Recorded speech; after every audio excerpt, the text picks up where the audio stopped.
कोई भी चीज़ हासिल करने के लिए या तो दिलचस्पी होनी चाहिए या तो मजबूरी होनी चाहिए। मैं सबसे पहले ये बताता हूँ कि कोई भी लैंग्वेज सीखने के लिए बैरियर्स नहीं है सर। ये उर्दू और तेलुगु, ये दो ट्विंस है, ट्विंस। हुकूमत को लगता है कि तेलुगु मुश्किल है इसलिए उसने 20 मार्क्स दिए, लेकिन बखौल आपके लगता है कि तेलुगु बहुत आसान है। मैं चैलेंज के साथ होता हूँ 6 घंटों के अंदर अंदर मैं तेलुगु आप लोगों को बात करना सिखा देता हूँ। सीखने का जो अंदाज, सीखने का जो तरीका है ना, वो तरीका अगर आपको मालूम अगर है तो आप आसानी के साथ सीख सकते हैं। 2000 से अभी अल्हम्दुलिल्लाह 24 साल से ये तेलुगु को डेवलप करते हुए चले गया। यानी जिसको ई भी नहीं आता, 0 लेवल से लेके 10 और 10 मार्क्स कैसा आसानी के साथ स्कोर करना, उनकी ये टिप्स एंड टेक्निक्स मैं बच्चों को बता रहा हूँ। पोस्टें इतने खाली है मगर तेलुगु वगैरह नहीं आने की तरफ से हमारे लोग जो है ना उस चीज़ से महरूम रह रहे हैं। जॉब्स नहीं मिलने का सवाल नहीं है सर, आप अपनी काबिलियत को पैदा करने की कोशिश करिए। उनकी उर्दू अच्छी है, हिंदी अच्छी है, इंग्लिश भी अच्छी है, बात तेलुगु नहीं आने की वजह से जॉब नहीं आती। जो कोई भी जिनका तेलुगु परफेक्ट है आइए मेरे पास, मैं उनको जॉब दिलाने के लिए तैयार हूँ। हमारा स्पीकर कौन है नहीं मालूम, हमारा प्रेसिडेंट कौन है नहीं मालूम, हमारा वाइस प्रेसिडेंट कौन है नहीं मालूम, असेंबली में क्या होता है नहीं मालूम। ये पढ़ाई में हमारे रोजमर्रा जिंदगी को अगर नहीं जोड़ने की वजह से क्या हो रहा है उनको बोलते आज हमारे पास तरबियत बिगड़ जा रही बच्चों की। ये आपको ये डॉक्टर्स इंजीनियर जितना वक्त लगेगा ना, उसमें आप IAS एंड IPS ऑफिसर आसानी के साथ बन सकते हैं। क्वेश्चन आंसर पढ़ लिए, एग्जाम लिख लिए, पास हो जा रहे, सर्टिफिकेट जो में रख ले रहे, बोलते वो धोखे पीने के अलावा दूसरा कोई काम में आने वाला नहीं। पेरेंट्स अगर तवज्जो देके जो कोई भी जो पढ़ाया गया है स्कूलों में तमाम जो उसके घर को आके वो लोग क्या कर रहे हैं इतना देख के तो बोलते कोई ट्यूशन को भेजने की जरूरत नहीं है, कुछ भी जरूरत नहीं। मेरी ज़िंदगी का जो सीन है ना, वो आज भी अगर मैं कभी याद कर लिया तो मेरे को आगे रोकते खड़े हो जाए।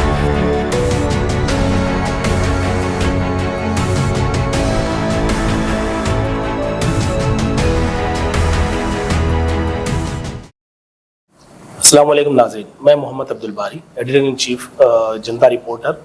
आज मैं एक ख़ास उन्वान लेकर आपके सामने आया हूं और ऐसी मौजूद शख्सियत को लेकर आया हूं जो इस उन्वान के बारे में बहुत ही तफसील से और बेहतरीन तरीके से आपको समझा सकते हैं, क्योंकि हमारे माशरे में जिस चीज़ की कमी है, जो चीज़ हमारे लिए ज़रूरत की है, वो हम उस चीज़ से बाखबर हैं और बहुत 200 मील दूर हैं, ठीक है। और हमारे फ्यूचर के लिए वो कितनी अहमियत रखती है अब हम इन्हीं के ज़बान से सुनते हैं।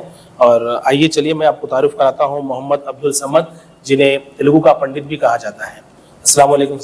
वालेकुम सलाम। आप तमाम जनता रिपोर्टर के स्टाफ के लिए और जो भी व्यूअर्स हैं उन तमाम लोगों के लिए भी अस्सलाम वालेकुम रहमतुल्लाहि व बरकातहू। वालेकुम अस्सलाम रहमतुल्लाहि व बरकातहू। समद साहब कुछ अपने बारे में बताइए कि आपकी पैदाइश, आपकी तालीम।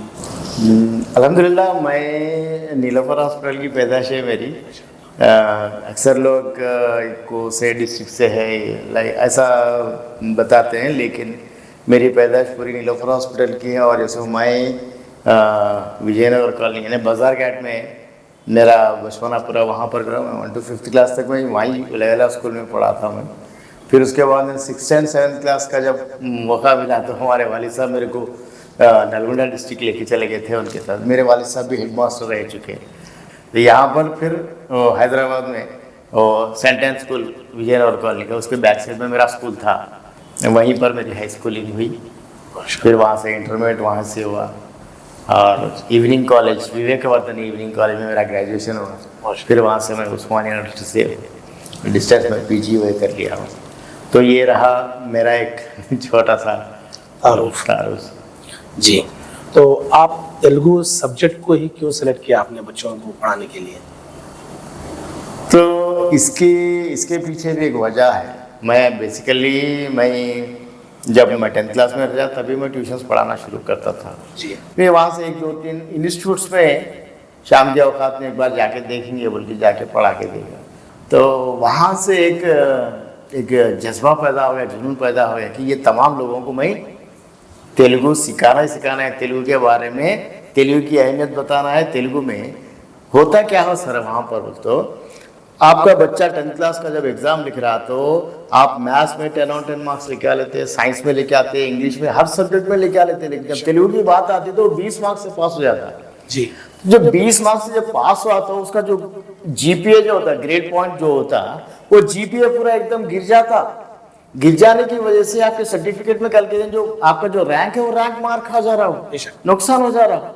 अरे ये जबकि ये 20 मार्क्स से पास होना नहीं है, बल्कि आपको 100 आउट ऑफ 100 मार्क्स लेके आने के आसान चांसेस है इसके अंदर। क्यों तवज्जो नहीं दे रहे? जो वहां से शुरुआत हुई समझो, तो वहां से शुरुआत कर कम से कम एक 95 में मैरिज हुई तो 2000 से मैं स्टार्ट करा। अच्छा, 2000 से अभी अल्हम्दुलिल्लाह 24 साल से यही ये तेलुगु को डेवलप करते हुए अल्हम्दुलिल्लाह करते चले गए। मैं तो सुना हूं कि आपके हाथ पे जो हजारों तालिब इल्म, लाखों है सर, लाखों है हजारों की बात नहीं, लाखों की बात नहीं। क्योंकि हमारे जब समर का जब एग्जाम्स का मूवमेंट आता है तो एग्जाम्स के मूवमेंट में क्या होता है बोल के बोलते तो फंक्शंस बुक करते हैं, फंक्शन हॉल्स बुक करते हैं, बड़े बड़े ऑडिटोरियम बुक करते हैं, अलग अलग स्कूल्स में एक 4-5 स्कूल वालों को एक जगह बुला के तो ऐसे सेशंस होते रहते हैं। और ये सेशनों में क्या होता है बोल के बोले तो यानी जिसको ई भी नहीं आता, 0 लेवल से लेके 10 on 10 मार्क्स कैसा आसानी के साथ स्कोर करना बोल के ये टिप्स एंड टेक्निक्स में वो बच्चों को बताता हूँ। तो उसमें जो कमजोर बच्चा भी अगर है ना, 20 मार्क्स से पास होने वाला 40 मार्क्स गेन करने की कोशिश करता है, 40 मार्क्स वाला 60 मार्क्स लेके आता है, 60 मार्क्स वाला 80 मार्क्स लेके चले जाता है। अच्छा, और इससे बहुत सारा फायदा होता है। वो हल्लू हल्लू हल्लू इस तरीके से शुरुआत करना पड़ा, पढ़ाते चले गया। अल्हम्दुलिल्लाह वो गवर्नमेंट स्कूल के बच्चे पूरे अच्छे नंबर से पास हुए। वो खुशी का अंदाज मैं बयान नहीं कर सकता, कुछ बड़ा लम्हा था समझिए आपके लिए, बहुत बहुत बोलते बहुत। तो वो जो मेरी जिंदगी का जो सीन है ना, वो आज भी अगर मैं कभी याद कर लिया तो मेरे को आंखें रोंगटे खड़े हो जाए। समझ साहब मुझे ये बताइए कि सारे सब्जेक्ट्स होने दीजिए 35 मार्क्स, बट तेलुगु के लिए 20 मार्क्स ही क्यों रखा गया? हाँ, यहाँ पर क्या है बोल के बोले तो जैसा जितने भी जो ये जो दूसरे मीडियम्स वाले जो भी लोग हैं उन लोगों के लिए ये 20 मार्क्स का एक सिस्टम लगा दिए इस वजह, तो वो इसी कंटिन्यू चलते हुए आ रहा। हुकूमत को लगता है कि तेलुगु मुश्किल है इसलिए उसने 20 मार्क्स दिए, लेकिन बखौल आपके लगता है कि तेलुगु बहुत आसान है। सर सब्जेक्ट कौन सा भी हो सर, चाहे वो इंग्लिश हो, हिंदी हो, तेलुगु हो, मराठी हो, कोई सा भी लैंग्वेज हो, उसको सीखने का जो अंदाज, सीखने का जो तरीका है ना, वो तरीका अगर आपको मालूम अगर है तो आप आसानी के साथ सीख सकते हैं। अब फॉर एग्जांपल अगर मैं उर्दू में कुछ बोलूं, उसको तेलुगु में ट्रांसलेट करूं, तो आपको उर्दू और तेलुगु ये दो ट्विंस लगने लगेंगे आप। अच्छा, आप जो चाहे जैसा आप बात कर रहे हैं वैसी आप तेलुगु में बात कर सकते हैं, ना ही बल्कि इंग्लिश में नहीं बात कर सकते आप। लेकिन हमारे माशरे में तो लगता है कि तेलुगु बहुत ज़्यादा डिफिकल्ट है, तो उसको आसान तरीके से कैसा करें? कुछ आप इसके लिए कुछ 1-2 लाइन बताएंगे कि हमारे व्यूअर्स को? तेलुगु सब्जेक्ट आपको जो जैसा कि उर्दू अपन बात कर रहे हैं वही बात को आप तेलुगु में ट्रांसलेट करने के लिए सिर्फ 100 एक्शन वर्ब्स आपको याद होना जरूरी है। खेलने को क्या बोलते हैं, पढ़ने को क्या बोलते हैं, ये चीजें अगर 100-120 अभी बात करने के लिए जाते हैं, माట్లాడు बात करो, चप्पू बोलो, ऐसे कुछ 100 एक्शन वर्ब्स भी अगर आप लोग लर्न कर लिए बोल के बोल तो वो 100 एक्शन वर्ब से आप 200 सेंटेंसेस बना सकते हैं। एक ही सेंटेंस को लेके 200 वर्ड्स आप बना सकते हो। तो इतनी आसान है जैसा कि एक तस्बीह अपन क्या है जेर जबर पेश को हरकत कहते हैं बोल के, जैसा अपन बच्चे अरबिक पढ़ने से पहले जो उस्ताद मुल साहब जो भी उन्होंने सिखाते हैं ना, उसी तरीके से ऐसे तस्बीह के टाइप में अगर बना लेके कुछ एक्शन वर्ब्स हम ज्वाइन कर लेते चले गए तो आसानी के साथ मैं बोल रहा हूँ ना, मैं चैलेंज के साथ होता था 6 घंटों के अंदर अंदर मैं तेलुगु आप लोगों को बातचीत करना सिखा देता। 6 घंटों में सीरियसली अगर बैठे 6 घंटों में तेलुगु में मैं बातचीत करना सिखा देता हूँ। अच्छा, सिर्फ 6 घंटे लगेंगे आप? 6 घंटे लगेंगे बस चैलेंज, और इंशाल्लाह चैलेंज के साथ, और इंशाल्लाह आने वाले दिनों में ऐसा एक प्रोग्राम भी करने वाला भी हूँ मैं, तो बड़ा मुश्किल का काम नहीं है। अच्छा, और समझ साहब मुझे ये बताइए कि आज माशरा हमारा, हम जहाँ पे जो पुराने शहर की अगर बात करेंगे तो इसमें काबिल अल्हम्दुलिल्लाह बहुत बच्चे काबिल हैं, लेकिन कहीं ना कहीं वो तेलुगु से महरूम रह जा रहे हैं। तेलुगु से पीछे, जिसके लिए वो सिटी जॉब करने के ताल्लुक से, उसकी तरफ रुख करने के ताल्लुक से पीछे हो जा रहे हैं। ठीक है, उनके लिए आप क्या मशवरा देना चाहेंगे? तो कोई भी चीज़ सर, एक अगर आप मिसाल के तौर पे कल के दिन आपकी शादी अगर जर्मनी के लड़के से हो गई या जर्मनी आपको जाना है, तो क्या करेंगे? आपको जर्मनी सीखना है, नहीं है, मजबूरी है। अरेबियन दुबई में आपकी शादी हो रही, दुबई में आपके साथ रहना करना है, तो क्या दुबई के लोगों से आप क्या खरीदारी करने जाएंगे? तो वहाँ पर क्या आप खाली इंग्लिश में बात करेंगे? वहाँ तो इंग्लिश चलता ही नहीं वहाँ पर। तो आप जिस एरिया में जा रहे हैं तो उस वहाँ की लैंग्वेज सीखना ज़रूरी है ना। इतना इम्पैक्ट रहता, लैंग्वेज का इतना इम्पैक्ट रहता। और रही दूसरी बात, आप एक एमएनसी कंपनीज में जाइए, कहाँ पर भी जाइए, तेलुगु ट्रांसलेटर की, जैसे कि अरबिक के ट्रांसलेशन की जो जॉब्स है ना, वैसी तेलुगु ट्रांसलेटर के जॉब्स भी है। जो कोई भी जिनका तेलुगु परफेक्ट है, आइए मेरे पास, मैं उनको जॉब दिलाने के लिए तैयार हूँ। तेलुगु में ऐसे भी अपॉर्चुनिटीज है। और हमारे जो बंदे जितने भी जो एमएनसीज में नौकरी करने के लिए जाते हैं, उनकी उर्दू अच्छी है, हिंदी अच्छी है, इंग्लिश भी अच्छी है, मगर तेलुगु नहीं आती। नहीं आने की वजह से जॉब नहीं आती। ये सिर्फ मैं एमएनसी कंपनी की बात नहीं कर रहा हूँ, मैं जी हर एक की प्रॉब्लम है। सेल्स रिप्रेजेंटेटिव्स है बेचारे, स्विगी करने वाले, यूबर करने वाले, यानी तो इधर उधर वो डिलीवरी बॉय जो लगाने वाला, तो परेशान होते रहते, लायर्स परेशान होते रहते, डॉक्टर्स परेशान होते रहते। ये हमारे एमबीबीएस के जो भी स्टूडेंट्स हैं, वो स्टूडेंट जो भी माइनॉरिटी इंस्टीट्यूशंस में जो पढ़े सो डॉक्टर्स हैं, वो डॉक्टर्स को 4th सेमेस्टर के बाद में इंटर्नशिप के लिए डालते हैं, अलग अलग एरियाज में डाल देते हैं, डिस्ट्रिक्टों में डाल देते हैं, डिस्ट्रिक्ट के हॉस्पिटल्स में जाते हैं। तो वहाँ पर जाके वो लोग ये इंटर्नशिप करना पड़ता है वो लोग। जब वहाँ पर डिस्ट्रिक्टों में जाएंगे तो वहाँ पर, यहाँ हैदराबाद में उस्मानिया में गए तो आपको 25% मुस्लिम आबादी दिखेंगी, 85% 80% ना वो दूसरे लोग आप भी दिखेंगे। यहाँ पर आपको वर्कआउट हो जाएगा, थोड़ा बहुत आप उर्दू में मैनेज कर सकेंगे। लेकिन अगर भाई संगारेड्डी चले गए और दूसरी महबूब नगर चले गए, वो एरियाज के जाके वहाँ के एरिया हॉस्पिटल में जब काम करो तो आपको बहुत मुश्किल है। ऐसे मेरे पास डॉक्टर्स, लायर्स, रिप्रेजेंटेटिव्स और बहुत सारे हाउस वाइफ्स, बहुत सारे लोग हैं मेरे पास पढ़े हुए हैं, पढ़ के अल्हम्दुलिल्लाह वाला तेलुगु में बातचीत भी कर रहा है। कोई भी चीज़ के लिए मैं तो ये बताता हूँ, मेरे जितने भी तमाम जो व्यूअर्स है, देखने वालों के लिए, उन सब के लिए मैं ये बोलना ये चाहता हूँ कि कोई भी चीज़ हासिल करने के लिए या तो दिलचस्पी होनी चाहिए या तो मजबूरी होनी चाहिए। अगर ये दो चीज़ें में से कोई एक भी चीज़ अगर है तो इंसान वो आसमान को लात मार के आ सकता है। अगर ये दो भी चीज़ें नहीं है तो क्या करता बंदा? यानी जबरदस्ती का जुल्म तो थोपा नहीं जा सकता, या तो मजबूरी होना चाहिए। यार अगर मैं नहीं कर सका तो मेरी खैर नहीं है, मेरी जॉब चले जाने वाली है, बोल के बोल तो सीखना ही सीखना है। बेशक। अब इसके लिए क्या है, थोड़ी सी प्रैक्टिस की तो ज़रूरत रहती सर। अब प्रैक्टिस नहीं करे तो कोई भी चीज़ उतना आसानी के साथ आने वाली नहीं है। मेरे पास कोई अलाउद्दीन का चिराग भी नहीं है, बेशक। तो मैं ऐसा घर दिया तेलुगु आ जा बोल के बोल तो आने के लिए, उसके लिए थोड़ी सी मेहनत तो करना ज़रूरी है। हम जो रियासत में रहते हैं, ठीक है, आरटीसी से ले लीजिए, आप हॉस्पिटल से ले लीजिए, गवर्नमेंट के मैक्सिमम से मैक्सिमम देखेंगे तो सारे जितने भी एम्प्लॉयज़ हैं पूरे तेलुगु लैंग्वेज के पंडित ही जो समझिए वो लोग भी, ठीक है, क्योंकि वो तो तेलुगु में ही बात करते हैं। अब हमारे लोग जो है वहाँ जाके उस चीज़ के पीछे हट जाते हैं, तो जहाँ पर हमारे माशरे में वो जॉब्स की भी कमी हो जा रही है तेलुगु के लिए, तो इस तरीके से मैं समझता हूँ वो लोग दूर विदेशों का, दूसरे मुल्कों का, इधर का उधर का जो है ना रोक ले रहे हैं वो लोग। तो मैं समझता हूँ कि तेलुगु अगर वो लोग को आ गई तो मैं समझता हूँ यहाँ पे भी ज़िला में, दूसरी रियासतों में जाकर काम करने में लोगों को मैं समझता हूँ बहुत आसानी हो जाएगी। जैसे तो तेलंगाना के दूसरे ज़िला में भी जाकर काम करने के लिए बहुत आसानी हो जाएगी। तो उनके लिए आप क्या मशवरा देना चाहेंगे? आप माहौल पैदा करने की कोशिश करिए, सीखने की कोशिश करिए, दिलचस्पी पैदा करिए। मैं आपको बोल रहा हूँ सर, सिर्फ यहाँ पर ही नहीं है, आप बाहर के ममालिकों में भी, ऑस्ट्रेलिया जाइए, कनाडा जाइए, कहाँ पर भी जाइए, हर जगह पर आपको ये तेलुगु बोलचाल करने वाले मिलेंगे ही मिलेंगे। तेलुगु नहीं आने का सवाल नहीं है। मैं सबसे पहले ये बताता हूँ कि कोई भी लैंग्वेज सीखने के लिए बैरियर्स नहीं है सर। अब मैं फॉर एग्जांपल यहाँ से बेंगलुरु चले जाता हूँ, बेंगलुरु में कुछ कन्नड़ा में कुछ बात करना, चंद बातें अगर मैं सीख लिया तो सामने वाले को मैं तेलुगु में मैं तेलुगु में बोलता हूँ, सामने वाला कन्नड़ा बोलता बोल के बोलो, तो फिर कैसे गूंगे बहरों की बारी। ये उर्दू और तेलुगु ये दो ट्विंस है, ट्विंस।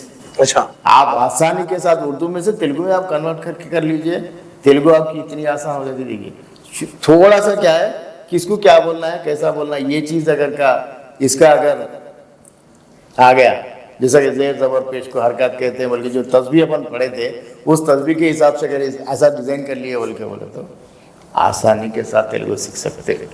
मुझे ये बताइए कि अभी तकरीबन गवर्नमेंट में पोस्टें इतने खाली हैं, ठीक है, मगर तेलुगु वगैरह नहीं आने की तरफ से हमारे लोग जो है ना उस चीज़ से महरूम रह रहे हैं। जॉब्स नहीं मिलने का सवाल नहीं है सर, आप अपनी काबिलियत को पैदा करने की कोशिश करिए, काबिलियत डेवलप करिए, समझे ना, दिन रात मेहनत करने की कोशिश करिए। मेहनत इन द सेंस मैं बोल रहा हूँ कि 24 घंटे पढ़ लेते बेटा बोल के नहीं बोल रहा हूँ, पढ़ाई का भी एक तरीका होता है, पढ़ाई का भी एक आप जैसा कि मुसल्ले पे नमाज पढ़ने के लिए कितना एहतराम करते कि पढ़ाई पढ़ने के लिए भी उतना एहतराम की ज़रूरत है जब जाके पढ़ाई आती साहब। तो वो कॉन्सेंट्रेशन की कमी आज के ज़माने में, चाहे वो गवर्नमेंट जॉब हासिल करने में हो या कोई हमारे बच्चों के पढ़े के उसमें भी हो, जॉब्स नहीं मिलने का सवाल नहीं, हर जॉब मिलता ही मिलता, उसकी मेहनत करने का जो तरीका नहीं मालूम है और वो उसके पीछे उस टाइप का लगाव यानी उस टाइप का जो मेहनत करना नहीं चाह रहे। अक्सर हमारे पास बच्चे क्या होते बोल के बोले तो वो लोग क्या कर रहे हैं, खाली पढ़ाई text book, actually text book में से ही पढ़ना है पूरा, आपको वर्क बुक का क्वेश्चन बैंक का गाइडा खरीदने की जरूरत नहीं है।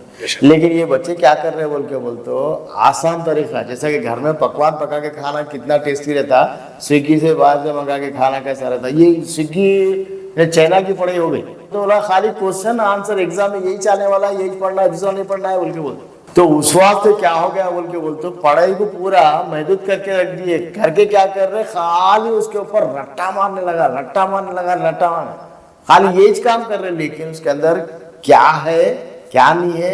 और वो रट्टा मारे बाद में क्या हो रहा सर, वो आज रट्टा मारते, आज 4 क्वेश्चन याद कर लिए, 4 क्वेश्चन याद करने बाद में 4 दिन के बाद में फिर वो क्वेश्चनों में से एक क्वेश्चन पूछो आप, एक का भी याद नहीं। तो याद नहीं रहने की वजह से क्या है बोल के बोलते, हमारा सिस्टम में खराबी है, हमारे पढ़ाने के तरीके में खराबी है। पढ़ाने के तरीके में क्या खराबी है, आप क्या कर रहे हैं, आप नया लेसन नया पढ़ा रहे थे चल यार, पीछे का कुछ याद नहीं।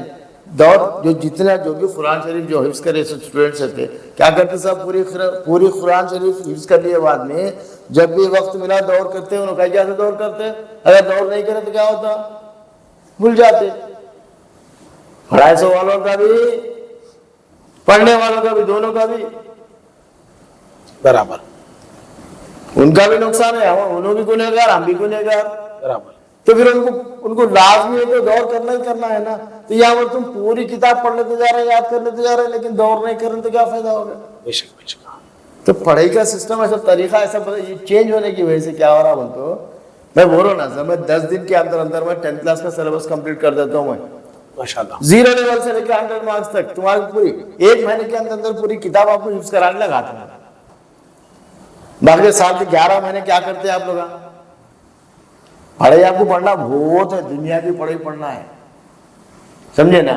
हमारा स्पीकर कौन है नहीं मालूम, हमारा प्रेसिडेंट कौन है नहीं मालूम, हमारा वाइस प्रेसिडेंट कौन है नहीं मालूम, असेंबली में क्या होता है नहीं मालूम। ये सिर्फ बहुत सारी चीजों का पढ़ाई को कैसा कर दिया बोल के बोल तो साल भर वो 10 लेसन वो 8 लेसन ही पढ़ो खत्म, यही पढ़ाई है बोल के बोल रहे। पढ़ाई वो 8 लेसनों की हाइट नहीं, हो पढ़ाई को रियल लाइफ से जोड़ रहे नहीं। आपकी जो पढ़ाई होती थी वो पढ़ाई में अगर कोई सा भी कंटेंट अगर दिया जाता तो कंटेंट को आपके रोजमर्रा जिंदगी, इसमें क्या हो रहा है बोल के बोलते हो, ये पढ़ाई में ये हमारे रोजमर्रा जिंदगी को अगर नहीं जोड़ने की वजह से क्या हो रहा है बोल के बोलते हो, आज हमारे पास तरबियत बिगड़ जा रही, बच्चों में तरबियत की कमी यहाँ पर दिखाई दे रहा बराबर। और बात लोग क्या कर रहे हैं बोल के बोलते हम तरबियत भी सिखा रहे हैं, तरबियत बराबर सिखा रहे हैं अभी। तो मैं बोलने का मतलब जब भी आप पढ़ा रहे कर रहे हैं तो पढ़ाई में आपको हर वो चीज वहां पर है, वो चाहे आप इंग्लिश पढ़ा रहे हैं, हिंदी पढ़ा रहे हैं, तेलुगु पढ़ा रहे हैं, जो भी सब्जेक्ट पढ़ा रहे हैं, जो भी उसको रियल लाइफ से जोड़ के अगर बता दिए तो आज पढ़ाई इतनी आसान हो जाती साहब, मैं बयान नहीं कर सकता। पढ़ाई आपके पास बहुत आसान तरीका है, पढ़ाई पढ़ने का तरीका चेंज कर लीजिए, आप अपने आप से बदल लीजिए। और बदल लिए ना ही बल्कि आप लोग सिर्फ और या इंजीनियर बनना है, डॉक्टर बनना है, या CEC लेना है, या MPC लेना है, ये नहीं, एक काबिलियत के लिए पढ़ने की कोशिश करिए।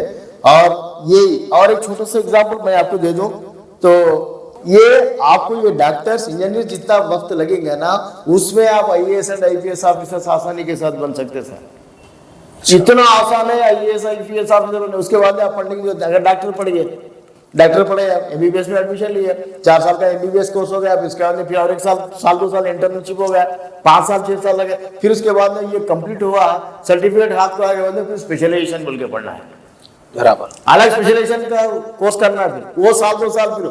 तो ये पढ़े बाद में इन बिटवीन कितने की बीमारियां आते हैं। आज चिकन गुनिया आता, कल मटन गुनिया आता। आईएएस के लिए आईपीएस के लिए यहाँ से आप 10th क्लास से 8th class 9th class 10th class से 5-6 साल अगर सीरियसली मेहनत कर लिए आईएएस क्रैक करना बड़ा मुश्किल का काम नहीं है। इसका जीता जागता एग्जाम्पल हमारे विखाराबाद का एक पर्सन क्रैक करा से एक बच्चा। आप वो बच्चे का इंटरव्यू देख लीजिए, कैसी मेहनत कर रहा, पूछो वो उसके वीडियोस देखो क्या कैसे किस टाइप का मेहनत करा बोल के बोलते बच्चा खुद समझा देता। बराबर मैं बोलने का मतलब है आपको डॉक्टर बनना है, डॉक्टर बनो, डॉक्टरों की जरूरत है। आप इंजीनियर बनना है, इंजीनियर बनने बाद में आज कई स्टूडेंट जाके आपका कोर्स आप कुछ करते और जाके फिर अमेरिका में नए कोर्सेज सीखते थे। ये क्या मतलब हो गया भाई, समझ में नहीं आता। जब आप जो कोर्स करें वो कोर्स में आपको अपॉर्चुनिटी नहीं मिल रही, नहीं कर रही, आप ऐसे यहाँ पर ऐसे आप ग्रुप्स लिखिए, गेम्स लिखिए, एमआरओ बन सकते हैं, वो अलग अलग दूसरे कोर्सेज, गवर्नमेंट जॉब, बहुत सारी अपॉर्चुनिटीज है। जब आप इतनी मेहनत कर रहे हैं 4-4 साल 5-5 साल इंजीनियरिंग कर रहे हैं, उसके बाद में जाके आप अमेज़न में जॉब कर रहे हैं, डेलाइट में जॉब कर रहे हैं, विप्रो में जॉब कर रहे हैं, वो जॉब को ये जॉब को जमीन आसमान का फर्क है। बराबर। फिर ऐसे में आपकी जो मेहनत बराबर बेकार हो जा रही थी। मैं बोलने का मतलब क्या है, जो भी आप कर रहे हैं उसके अंदर काबिलियत पहला है, स्किल उसके अंदर डेवलप करने की कोशिश करिए। तो ये जो स्किल अगर आपको है, आपकी जो पढ़े में जब जाके आप आगे चल के कुछ कर पाएंगे। अगर ये नहीं सिर्फ और सिर्फ सर्टिफिकेट के वास्ते अगर बोलते हो फिर वो सर्टिफिकेट आज के दिन में मैं बोलने का मतलब क्या है, जब ऑटोमेटिकली जब 10th क्लास इंटरमीडिएट अगर हो रहा कंप्लीट हो रहा तो फिर आप नोट छापने की मशीन पे बैठ जाना है। आज के जमाने में वो जरूरी भी है। अगर वरना ये काबिलियत अगर नहीं रहे कि खाली सिर्फ क्वेश्चन आंसर पढ़ लिए, एग्जाम लिख लिए, पास हो जा रहे, सर्टिफिकेट जेब में रख ले रहे, बोलते वो धोखे पीने के अलावा दूसरा कोई काम में आने वाला नहीं। बराबर। तो मैं तमाम लोगों को मैं ये बताता हूँ कि और पेरेंट्स का इसमें इन्वॉल्वमेंट बहुत रहना जरूरी है। सब आजकल हमारे पेरेंट्स बच्चों को अच्छे स्कूलों में डाल दिए, अच्छा ट्यूशन लगा दिए। अरे ट्यूशन की जरूरत नहीं है। पेरेंट्स अगर रोजाना 1 घंटा अगर सीरियसली बच्चों को क्या पढ़ रहे, भले ही हो पेरेंट्स को ऐसे, ये जनरेशन में तो ऐसा कोई पेरेंट नहीं है कि वो मिनिमम पढ़ा लिखा ना हो। हर घर में 10th इंटरमीडिएट ग्रेजुएशन करे सो पेरेंट्स है यार। तो वो लोग कम से कम हमारा बच्चा क्या कर रहा, क्या पढ़ रहा, क्या लिख रहा, खाली रोजाना घर में बिठा के भी अगर तवज्जो दे दिए तो पढ़ाई उनके लिए बहुत आसान रहता है। लेकिन आज पेरेंट्स क्या कर रहे हैं बोल के बोलते वो फलाने नाम चीनी स्कूल में डाल दिए, पूरी थोड़ी देख लेते हो लगाए, बोला कुछ भी नहीं देखते हो लगा। और उसके बाद फिर घर को आते, फिर उसके बाद फिर वहाँ पर बोलते आपका बच्चा था तेलुगु में कमजोर है, जरा देखना था। अभी फिर तेलुगु के वास्ते फिर समाचार को लगाओ, फिर और किसी को लगाओ और किसी को लगाओ, फिर लगे। अरे फिर जब दिन तमाम सुबह 8 बजे से लेकर शाम के 8 बजे तक तुम्हारे पास बैठा हुआ बच्चा, फिर आप कंप्लेन कर रहे कि आपका बच्चा कमजोर है बोल के बोलते, क्या मतलब हो गया, कहाँ पर कमी है।